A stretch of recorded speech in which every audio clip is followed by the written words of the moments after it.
Today's broadcast is brought to you by ClassicBaseballBroadcasts.com, your one-stop destination for thousands of authentic, vintage radio game broadcasts, interviews and highlights. Red Barber, Mel Allen, Vin Scully, Ernie Harwell, Kurt Godey are just a few of the Ford Frick Award-winning voices. There are hundreds more that will bring back childhood memories from back in the day when the game was always on. From the crack of the bat to the roar of the crowd, relive the moments that made Baseball America's favorite pastime. Get started for free and step back in time listening to baseball's greatest moments.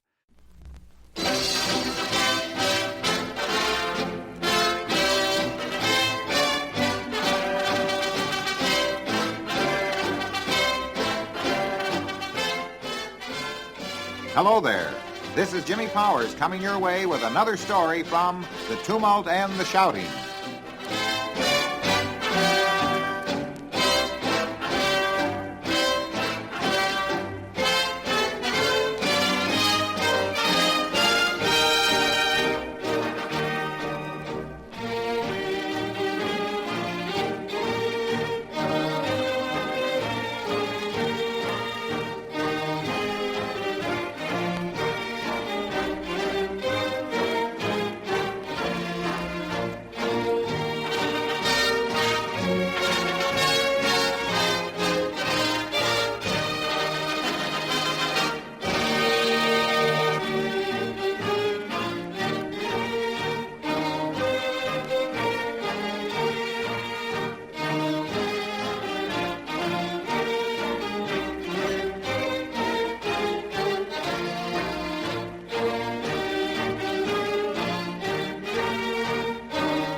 Hi there, this is Jimmy Powers transcribed with another Grantland Rice story from The Tumult and the Shouting. Today's chapter contains several stories Granny labeled Magnificent Screwballs, and I'd like to pick up his narration in first person.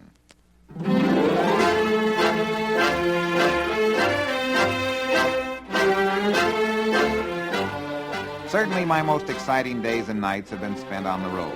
There's a fresh outlook. When you move out on the trail, it takes you around the map. Los Angeles, Chicago, Miami, New Orleans, Louisville, Dallas, St. Louis, Atlanta, Philadelphia, Boston, Shelby, St. Petersburg. Wherever there's a big sports story, that's where the compass points. Since 1901, years of work and travel, I've enjoyed meeting and knowing so many stars and champions. But I don't think this feeling quite reaches the deeper glow that has come from my more affectionate connections with the writers and friends I've made along this almost endless trail. In the earlier days, a lot of us were often broke or next to it. But one thing about the greatest profession, a little thing like money, or the lack of it, never gave us much concern. I remember it was the night before the Willard Dempsey fight in Toledo. There was a big party in the outskirts. It was on the house, and nearly all the writers covering the show went. A good-looking girl was checking them in. Ring Lardner, Damon Runyon, H.C. Whitwer, Gene Fowler, Haywood Bruin, Percy Hammond, Rube Goldberg. Great trade names were given one by one. The hostess, thinking it was all a fake, was getting sore. Finally, another came to sign in. She hardly looked at him, but blurted, "And you big bum, I suppose you are Irvin Cobb." He was. One of the livelier additions down the long journey has been Tom Meany, a fine writer, a keen storyteller, and a high-grade wit. One night after a World Series game in New York, Meany was the victim of a fellow who meant well but bored deep. Tom couldn't get rid of him. He wasn't a bad fellow, but you know the type. He hung on like a leech. Finally, Tom decided to leave the party. His loquacious friend said, "I'll drive you home, Tom." "You already have," replied Meany. Perhaps the finest group to grace American journalism flourished from 1910 to 1925. This list included Runyon, Lardner, Bruin, Fowler, McGeehan, Pegler, Salsinger, McBride, Danforth, and some others. With that pack sweeping down the field, how could this era miss? Writing men necessarily are creative men, and as such run to no set formula. There were odd varieties among the tops. as odd as a Chinese puzzle, was Bill Phelan, the Cincinnati sage who could write, and well, about anything. He would write you 5,000 words for $10, and not junk. He neither smoked nor drank. It was different with women, art, and other details. Built and clothed like great shaggy dogs, Phelan and Haywood Bruin were as rare a pair of clothes horses as ever wore shoe leather. Bill was an animal collector of sorts. One day in the Polo Grounds press box, I was sitting with Phelan and Harry Salsinger. There was a white cigar box in front of me, punctured with many holes. I was leaning on it. "By the way," Phelan said, "I was down at the wharf this morning and I brought back a young fer-de-lance, most poisonous snake in South America, a slender snake who strikes quick. I got him cheap." "Where is he?" I asked. "In that box you are leaning on," Bill said. I covered 20 yards in a second. Salsinger beat that. The openings in the cigar box were bigger than the fer-de-lance. William B. Hanna was one of my closest friends. He wrote perfect English and was an expert on football and baseball reporting. He was with the old New York Sun first and then the Herald. When you read one of Bill's stories, you knew that's the way it happened. He was a brilliant writer and a perfect reporter. A small fellow, he seemed a trifle shriveled. Hanna was an eccentric. He would never stop above the 5th floor of a hotel. Twice on the same night, he had been caught in hotel fires. Also, he hated number 13. One day, in making a reservation in Florida, I got the top floor for Hanna and myself. Hanna almost fainted. "No higher than the 5th, he shouted at me. I got another room. Bill had another fit. "You got 58, he called. "That's the 5th floor, I said. "But 58 adds up to 13, he said. One afternoon, Phelan passed Hanna, headed down Broadway in New York. "Hello, Bill," he said. "Hello, Phelan," Bill responded. A practical joker who knew Bill's eccentricities, Phelan hopped a southbound cab, got out a block below the oncoming Hanna, and greeted him again with, "Hello, Bill." A surprised Hanna returned the greeting. Phelan did this 3 or 4 more times. At the 4th, "Hello, Bill," Hanna started for the river. Today's episode is brought to you by thisdayintheNFL.com. Celebrating football's greatest moments, one day at a time. Listen to classic broadcasts, explore historic games, and keep the legacy of the NFL alive at thisdayintheNFL.com. And was barely prevented from diving in.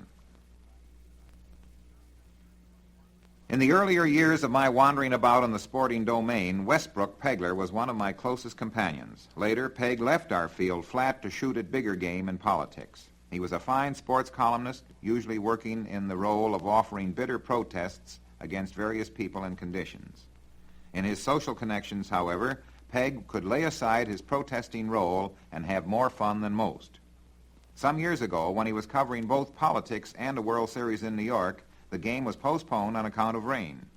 We came back to my apartment. Peg was restless. He couldn't see any off-day baseball story. So he began scanning the library ranged around the room. He got up from his chair and finally picked out a book. "How big is a giant panda?" Pegler asked. He was scanning a book written by General Theodore Roosevelt about his year's search for the beast and how he had brought one home. "He is about as big as a collie dog, although he weighs more," I said. "Is he ferocious?" Peg asked. "I don't think so," I said. No more was said on the subject as Peg went back to work. Next day, there appeared a terrific blast at Teddy Jr. for capturing what was believed to be a dangerous animal that in reality was as docile as a kitten or a puppy. For 40 years and more, Frank L. Stanton turned out a column of verse and paragraphs for the Atlanta Constitution. By all odds, the finest poet I ever met, he was like a mockingbird singing in a Georgia oak which happened to be flooded with moonlight. Don Marquis, a far better judge of poetry than I, rated James Whitcomb Riley first and Stanton second among American poets. Stanton wrote, "Mighty like a rose, just a wearying for you," and turned out hundreds of other remembered songs in his more than 40 years of service. One year, 1903, Marquis and I lived at the Aragon Hotel in Atlanta. Stanton liked a nightcap or two before the bar closed at 10 p.m. So did Don and I. Stanton had to escape to make port, and he was frequently late. I remember the bartender one night saying, "Sorry, but time's up, Mr. Stanton." "I will write thee a verse for a drink," Stanton said. He immediately dashed off a verse beginning, "Time's up for love and laughter." It was a beautiful thing, and later on it appeared in Judge or Puck. Many good writers have tried to put together a book about Ring Lardner, but none has as yet succeeded. To contain Ring would be like wrapping up a wraith. I lived side by side or house by house with him many, many years, and yet I never quite knew that I knew him. Ring was a fine baseball writer and equally good at football. He was a magnificent comedy writer, but the savage bitterness of his best work was his main feature. I never knew anyone who hated a phony more than he did. I took him to Washington with me for a golf match with President Harding. Harding said at the meeting, "Rice is here to get a story. Why did you come?" "I had a good reason," Ring said. "I want to be appointed ambassador to Greece." "Why?" Harding asked. "My wife doesn't like Great Neck." "That's a better reason than most of these people have," replied Harding. Harding had a way of driving and then walking from the tee on ahead. Ring followed him on one drive and called 4 about 3 times. Harding had walked about 40 yards and was now under an apple tree. Ring drove, hitting a lusty ball with a slight slice. The ball struck a thick branch just over Harding's head. The branch fell on Harding's shoulder. He was startled and waited for Ring to come up and apologize. "I did all I could to make Coolidge president," was all Ring said. Harding dropped his club and roared with laughter. After the Harding-Lardner golf match, I decided to go back to Washington when Mr. Coolidge was in the White House to dig up another presidential story. The president was making a talk that day before a press gathering. When he was through, I was introduced to him. The party was very short. The last time I was in Washington, I said to President Coolidge, "I played golf with President Harding. Do you happen to play golf or tennis?" I asked him. "No," he said, "but I have my game." "What is it?" I questioned. "Walking," he said. "I couldn't write much about that," I said. "No," he answered. I later found that he had 2 other sports. One was fishing with worms, the other was wild turkey shooting. Mr. Coolidge went turkey hunting with a South Carolina guide. He was hidden away under thick cover. The guide said to him, "When I nudge you, shoot." The guide called the turkey up to about 20 yards. He nudged. The president shook his head. He tried again when the gobbler stopped 6 yards away. This time the president let him have both barrels. The turkey disappeared. It was a massacre. There was no turkey left. Mr. Coolidge took no chances on anything. Well, that completes our story for today. Hope you've enjoyed it. Now this is Jimmy Powers transcribed saying, so long for now.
Today's Moment in History is brought to you by thisdayinbaseball.com, celebrating baseball's greatest moments from Doubleday to present day, one day at a time. Listen to classic broadcasts, historic moments, and keep the legacy of baseball alive and explore baseball's great history by visiting thisdayinbaseball.com.